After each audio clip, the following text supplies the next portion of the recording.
I have to come up with like $60,000 in order to get this deal done. And then every single month after I pay you your payment, I actually lose over $1,000.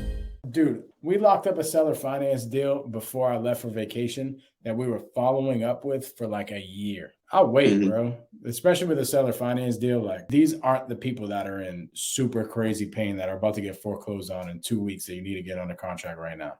You know what I Yeah. mean? Like, they're people that are gonna wait out. They want what they want. Like this particular lady that we got under contract, she wanted what she wanted. She wanted to over ask for her property. She just wanted cash for it. She wanted cash for it. She entertained our offer and was actually going to take our offer contingent upon her listing it on the MLS for like 6 months for us to be like a backup offer in her pocket because she was entertaining it. But at the end of the day, she just wanted her cash, which most people would. I mean, if I think our purchase price on that was like 160 and that's what she wanted for her property regardless. So if she got it in cash, why wouldn't she just take the cash? Right? Like most people would just take the cash.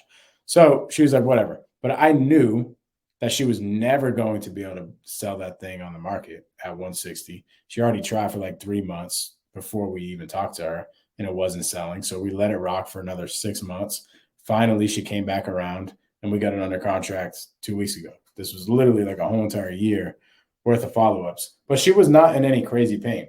Hmm. Like she was not in a situation where she was just like, I have to sell my property right now. The property was vacant. She owns it free and clear. And she's been holding on to it for a while. And just really there was nothing really completely pushing her to sell it.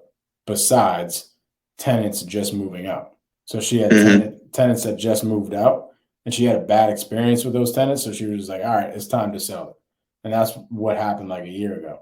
But dude, she's in a very good financial situation. She's like, I don't care. I just want my price. Hopefully I get my price. But after a year of like having it listed and entertaining buyers and stuff like that, she finally realized she's not getting her price.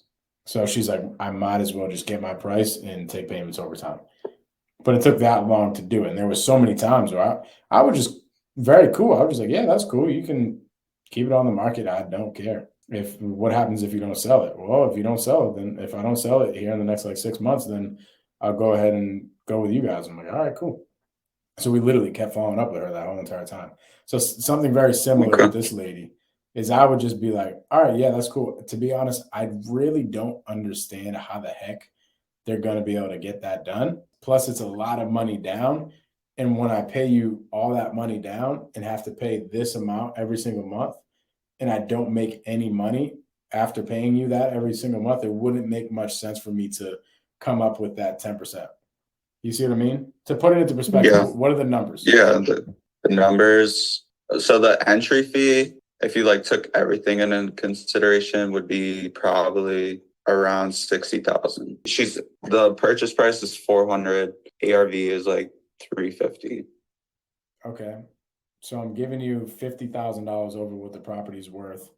And I'm giving you $60,000 down. And then what's the PITI? It's like 3,200. And then what can I rent it out for? You could rent it out for like 2,300. 2,300. Okay. So let's pretend Nick was a seller. I'd be like, Nick, well, let's think about this. I have to come up with like $60,000 in order to get this deal done. And then every single month after I pay you your payment, I actually lose over $1,000. I think my wife would be happy with me going home tonight knowing that I made that investment. Totally. And I don't even, and to be honest, maybe these people are buying properties for, I don't know, some reason that doesn't make any sense to me. Maybe they are. They could be, Hmm. whatever. If they are, I would truly vet them and make sure that they, have the ability and they've done this, they've actually done this before because there's people out here that are kind of giving us a bad name that aren't actually doing the business and act like they are. But hopefully they are. And what I would say if I was like your best friend, I would say, hey, that is a smoking deal, 10% down, $3,200 a month. That's a smoking deal. If they're willing to do that, I think you should jump on that absolutely ASAP and then push them towards that. And if they're like, oh yeah, that makes sense or whatever, let it rock for 2 weeks and then follow up after 2 weeks. Hey, how'd the other buyer go? They're still waiting on the freaking horse to send over the contract. Yeah. You know what I'm saying? Like obviously this buyer is not actually going to buy the property. So Yeah. what are you looking to do? Yeah, this is good. Good feedback. I'm gonna give her a call. I have to like understand what she's trying to accomplish more too. Like she wants the payment to go out 30 years or like what?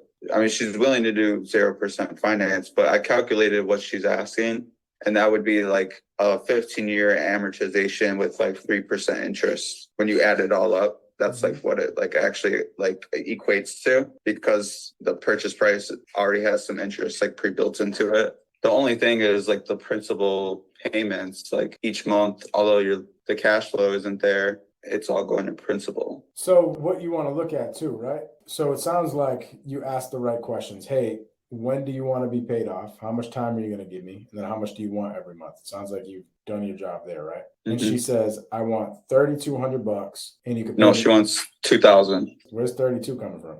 I might have messed up. 3,200, it would be everything. Oh, PITI, right. USPITI. So that would actually, it's less than that.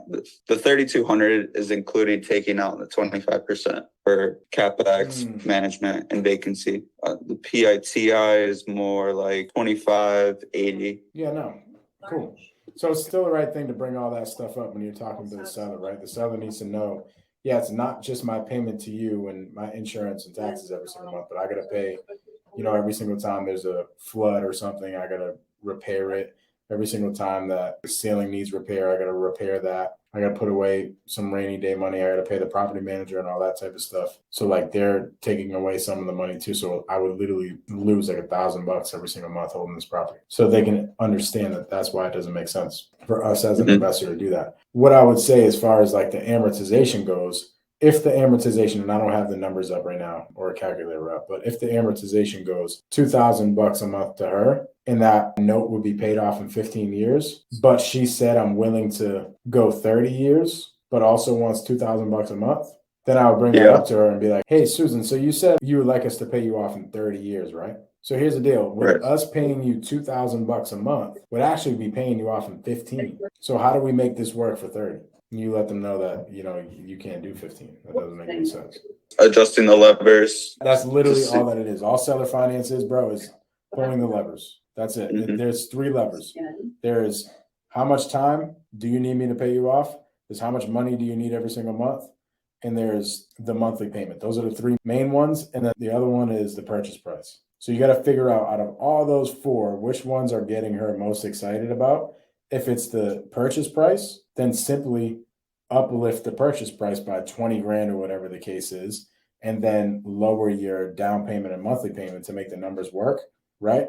If it's the monthly payment that she's so caught up on, okay, cool. Then I need, a better timeline. I need no interest. You see what I mean? If it's the down payment that she's caught up on, okay, well, I need, a lower purchase price. I need a lower monthly payment to you. It's just like pulling those levers. You see what I mean? Forget who, I think it was Bradley. Bradley was like, this is one of the best things that you can use to close. He's like, here's the deal. I can do it fast. I can do it good, and I can do it cost efficient. I can do it fast, I can do it good, and I can do it cost efficient. But here's the deal. I can't do all 3. Which one are you caught up the most on? You see what I mean? The same thing with seller finance. It's like, dude, you can't have your cake and eat it too.